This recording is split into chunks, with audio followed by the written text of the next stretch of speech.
Apaçan, dilersen sizle başlayalım. 15 Şubat Uluslararası Komplo'nun yıl dönümü. Kürt halkı bugünü kara gün olarak değerlendiriyor. Siz bu komployu nasıl değerlendiriyorsunuz, neler söylemek istersiniz? Şimdi 100 yıl önce şekillenen Orta Doğu'nun cetvelle çizilen sınırların tekrardan yeniden şekillenme sürecinde Kürt halkına yönelik olan siyasetin tekrardan gündeme geldiği bir sürecin içerisindeyiz. Özellikle 15 Şubat komplosuna baktığımız zaman Önder Öcalan'ın orada uluslararası bir komployla getirilip Türkiye'ye teslim edilmesine baktığımız zaman yepyeni bir düzen sürecinin de bunun üzerine geliştirileceğini, bütün politikaların bu sürecin üzerinde şekillendirileceğini aslında öngörmüştük. Ve sürecin sonunda da gördüğümüz şey süreç içerisinde yaşananların çok ciddi anlamda halklar nezdinde ciddi karanlıklara sebep olduğu, ciddi katliamların yaşandığı, ciddi mücadelelerin verildiği bir süreç olarak da karşımıza çıktı. Çünkü neden? Önder Öcalan'ın komployla Türkiye'ye teslim edilmesi beraberinde aslında Kürt halkının statüsüzleştirilmesi, Orta Doğu'da söz sahibi olmasının önüne geçilmesi ve de kendisinin yani uluslararası güçlerin istediği şekilde bir dizayn sürecini başlatma sürecinin en başında 15 Şubat komplosuyla başladığını bizler gördük. Ve bu süreç içerisinde 27 yıllık bir süreç içerisinde Önder Öcalan'a yönelik yapılan tecrit uygulaması dünyanın hiçbir yerinde görülmeyen bir tecrit uygulamasıydı. Yıllarca hiçbir şekilde hiçbir iletişimin olmadığı, bütün sürecin aslında İmralı koşullarıyla Türkiye siyasetinin, Türkiye hukukunun, Türkiye'nin toplumsal yapısının da buna göre şekillendiği bir süreci yaşadık biz. Neden? Çünkü İmralı uygulaması hukuken bütün siyasetin, demokrasinin tamamında uygulandı. Nasıl uygulandı? Buradaki tecrit sistemi aslında hukuk sistemini işlevsizleştirdi. Beraberinde toplumu daha da geriye götüren bir noktada hareket edildi. Siyasetin önü kapatıldı ve tamamen hem İmralı'da uygulanan sistem hem de toplum üzerinde uygulanan tecrit 27 yıl boyunca devam etti. Buna rağmen de Önder Öcalan'ın ortaya koymuş olduğu direniş, Kürt halkının ortaya koymuş olduğu direniş, Kürt halkının dostlarıyla vermiş olduğu direniş bu komployu boşa çıkardı tabii ki. Bu süreçte bunun sonucunda gelişti biliyorsunuz. Şu an İmralı'da uygulanan sistemin yaratmış olduğu en büyük tahribat sadece Kürdistan açısından değil, Türkiye açısından da çok ciddi bir çürümüşlük meydana getiren bir toplumsal yapı oluşturdu ve bu toplumsal yapının da ortaya çıkardığı şey tamamen kirlenmiş bir toplum, geleceksiz bir toplum ve beraberinde egemen sınıfın oluşturmuş olduğu sistemin devam ettirilmesi için yapılan bir toplumsal yapı olarak karşımıza çıktı. Aslında bu neye benziyordu? 100 yıl boyunca uygulanan sistemin devam ettirilmesinin farklı bir versiyonuydu.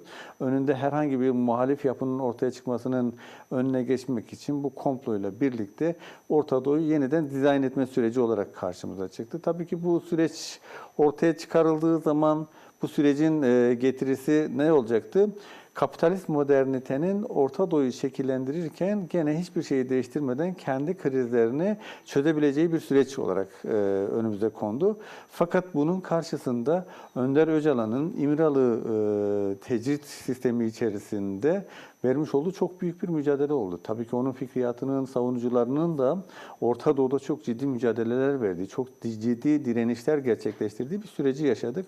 Ve bu süreçler de aslında bu tecritin boşa çıkarılmasına sebep oldu. Tabii ki sistem bununla da sınırlı kalmadık. İlerleyen saatlerde konuşacağız.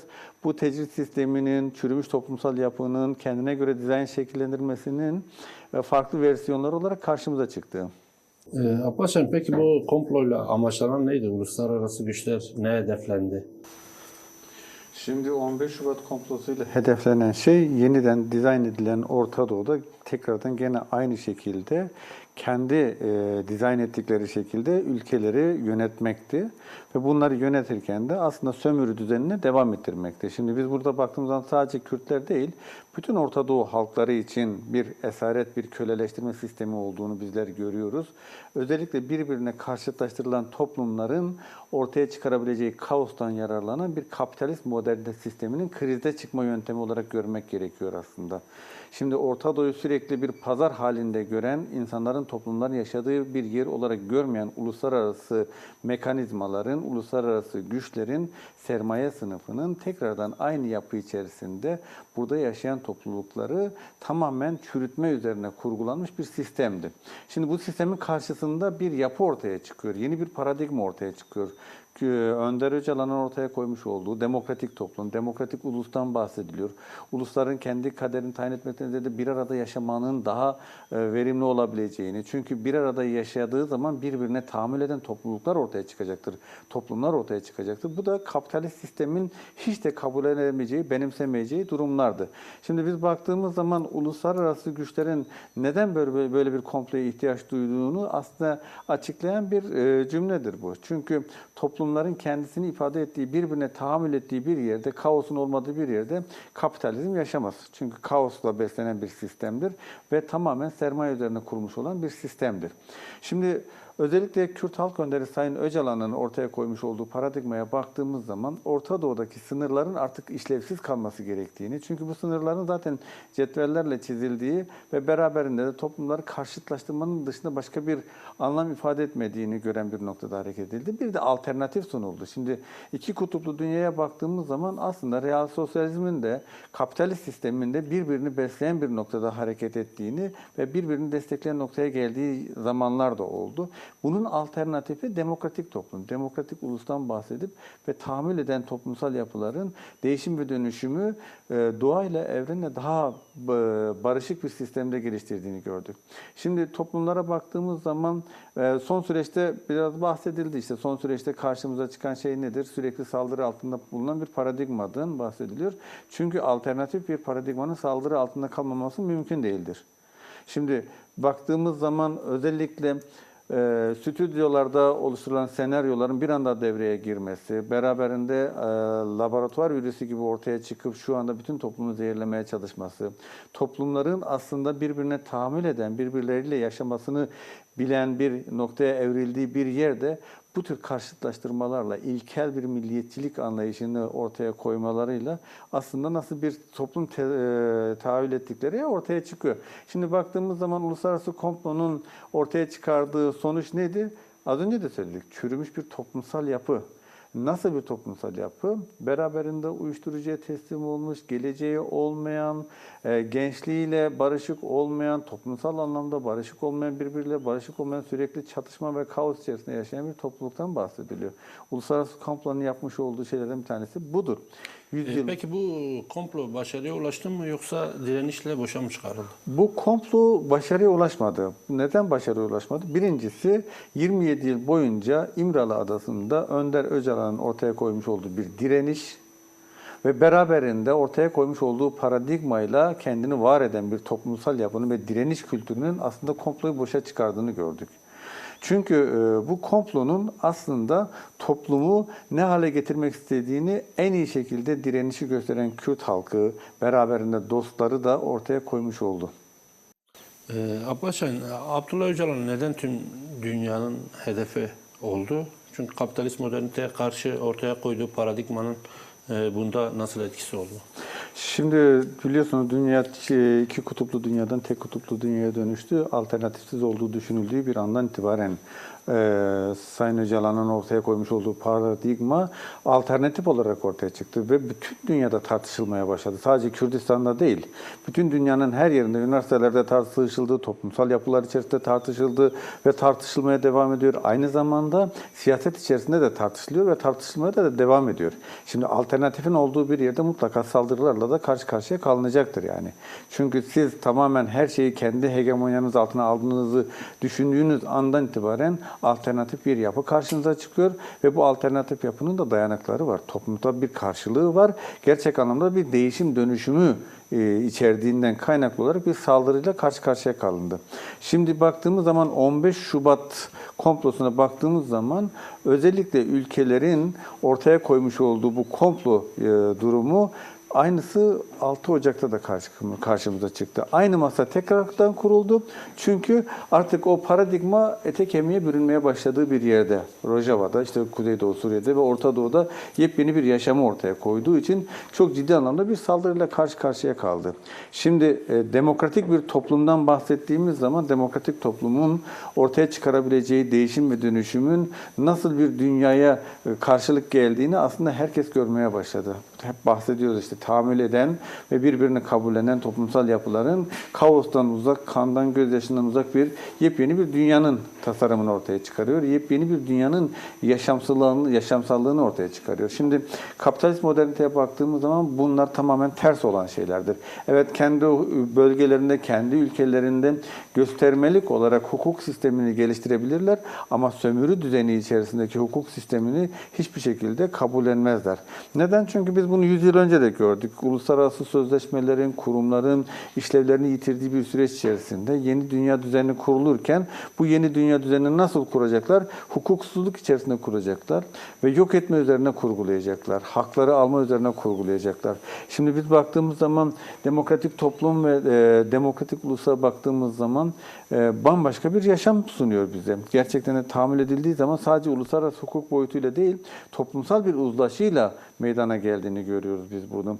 Mesela baktığımız zaman dedik ki 27 yıl boyunca bir tecrit sistemi uygulandı. Bu tecrit sistemi o kadar sistemli bir şekilde uygulandı ki sadece Önder Öcalan üzerinde değil, bütün toplum üzerinde uygulandı. Mesela hukuk sistemine baktığımız zaman, dava dosyalarına baktığımız zaman binlerce, on binlerce, yüz binlerce dava açıldı ve tamamen kendi hukukunu rafa kaldıran bir sistemle karşı karşıya kaldık. Beraberinde uluslararası hukuka tabi olan bir sistemin, anayasanın uygulanmadığı bir sürecin içerisine girdik. Ve bunu uygulanmayan hukuk sisteminin ve uygulayıcıların olduğunu gördük. Ve siyasetin şöyle bir noktaya geldiğini gördük. Siz yıkımı gerçekleştirin de ondan sonra hukuk gelir de biz de ona göre bir şekillendirme yaparız. Söylemi aslında bugünkü sistemi çok net bir şekilde ortaya koyuyor. Şimdi biliyorsunuz uluslararası güçlerin şu anda yaratmaya çalıştığı Orta Doğu aslında 100 yıl önce yaratmış oldukları Orta Doğu'nda çok da farklı bir yapı değildir.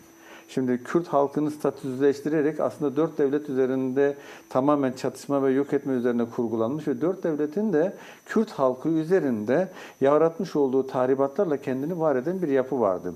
Dilini yok edeceksin, kültürünü yok edeceksin, zenginliklerini yok edeceksin ve bununla fiziki olarak da yok etmeyi de önüne koyacaksın ve bu şekilde kendi sistemini kuracaksın. Mesela biz baktığımız zaman uluslararası güçlerin de buna çok da böyle normal baktığını görmedik. Yani aslında çok normalleştirdiler kendi mecralarında. Çok da bir karşılığı olmadı aslında. Çünkü kendi kurmuş oldukları bir sistemdi. 100 yıl önceki sistem. Şu anki de aynısı. Mesela baktığımız zaman Orta Doğu'da yeni dünya düzeni kurulurken kendi yaratmış olduğu sistemlerin, kendi yaratmış olduğu teröristlerin ne yaptığı bir kurgusunu meydana getirdi. Biz bunu nerede gördük? Taliban'la gördük. Afganistan'da gördük. Biz bunu nerede gördük?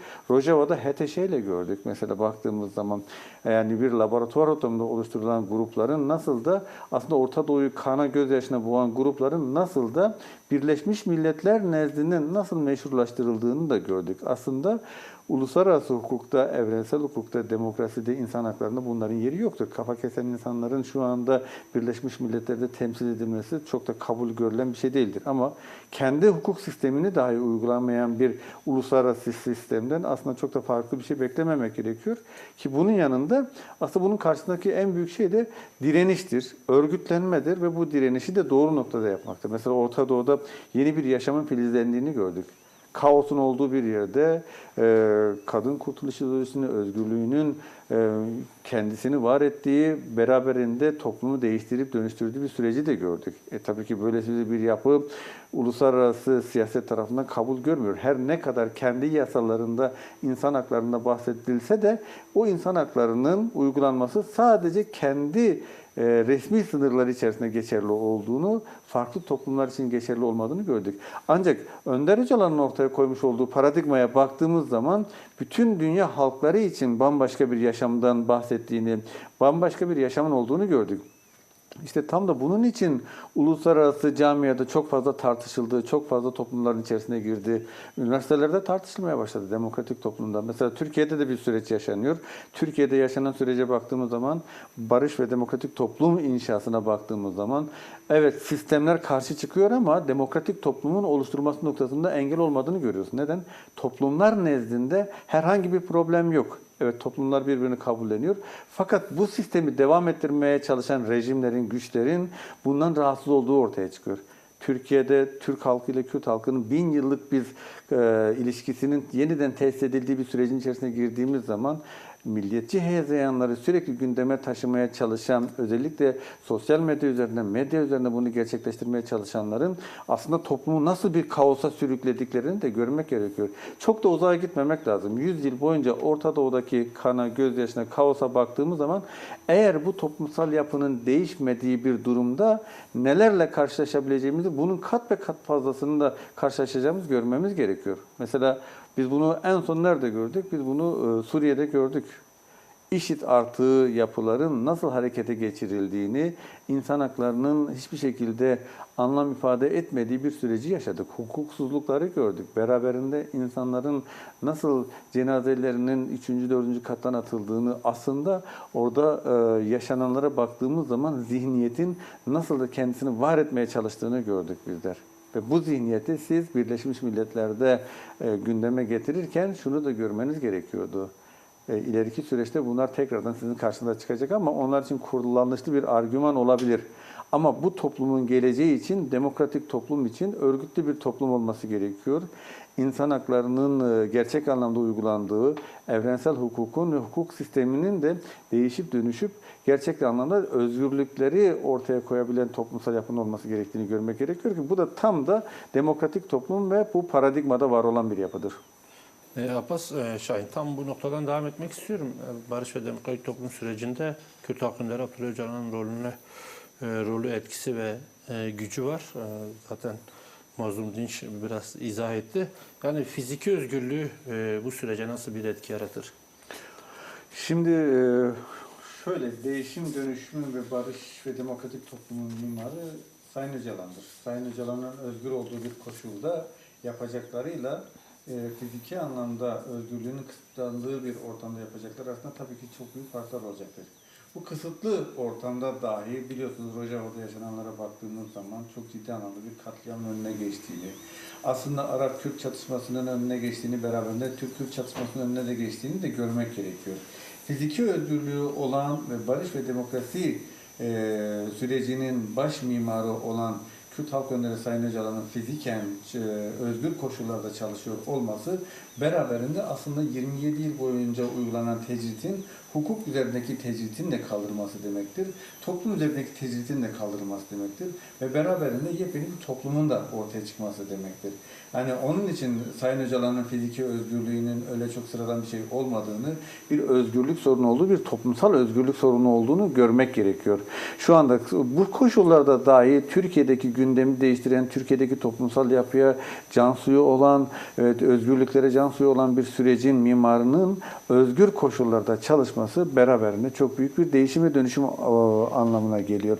Şimdi aslında Türkiye de bunun farkında, Türkiye toplumu da bunun farkında. Şimdi her ne kadar son süreçte saldırı altında kalsa da ki normaldir aslında bu saldırıya tabi olması. Çünkü 100 yıllık bir sistemin değişim ve dönüşümünün fitili ateşlendi. Bunu ateşleyen kimdi? Sayın Öcalan'dı, Önder Öcalan'dı. Tabii ki bu saldırılarla karşı karşıya kalacak ama ortaya koymuş olduğu paradigma özgürlükleri vaat ediyor. Ortaya koymuş olduğu paradigma yepyeni temiz bir toplumdan bahsediyor ve doğal toplumdan bahsediyor. Şimdi bu koşullarda Önder Öcalan'ın özgür olması demek Türkiye'nin de Türkiye toplumlarının da özgür olması anlamına geliyor. 27 yıl boyunca uygulanan tecrit sistemine baktığımız zaman sadece Kürt halkı için mi uygulandı? Demokratikleşmeyen bir Türkiye toplumunun nelerle karşı karşıya kaldığını en iyi Türkiye toplumu bilir. Sürekli baskı altına kalan bir Kürt toplumuna baktığımız zaman 27 yıl boyunca hangi şartlarda nasıl yaşadığı, hukuksal anlamda, fiziksel anlamda kendi hayatıyla, kendi canı pahasına bir süreci götürmek durumunda kaldı ve birçok insan hayatını kaybetti bu süreçte. Ne kadar önemli bir noktada olduğunu görmek gerekiyor. Yani Önder Öcalan'ın ortaya koymuş olduğu paradigma ve onun özgürlüğü aslında toplumun özgürlüğü olarak görülüyor. Uluslararası komplonun karanlıklara teslim etmeye çalıştığı bir süreci kendi direnişiyle ve kendi yaratmış olduğu paradigmanın savunucularıyla aydınlığa çıkarmaya çalışıyor. Türkiye'de birçok şeyin değişip dönüştüğünü görmek gerekiyor. Evet, kısa süreli uluslararası anlamda değişim dönüşümlerden bahsedilir. Kısa süreli tıkanmalardan bahsedilir ama uzun vadeli baktığımız zaman Önder Öcalan'ın ortaya koymuş olduğu paradigmanın sadece Kürdistan değil, Türkiye ve Orta Doğu'da yepyeni bir sürecin kapısını açacağını görmek gerekiyor. Yani şunu da söyleyeyim, eklemiş olun. 15 Şubat'a da Demokratik Kurumlar Platformu'yla Ahmet başta olmak üzere Kürdistan birçok yerinde eylem etkinlik yapılacak. Ahmet'teki program nedir bu noktada? Halka bir çağrınız varsa onu da alalım. Şimdi Ahmet'te 15 Şubat'ta saat 18'de koşu yolu insanlık anıtı önünde karanlıktan aydınlığa yürüyoruz. Sen de ışığınla gel diye bir yürüyüş gerçekleştireceğiz.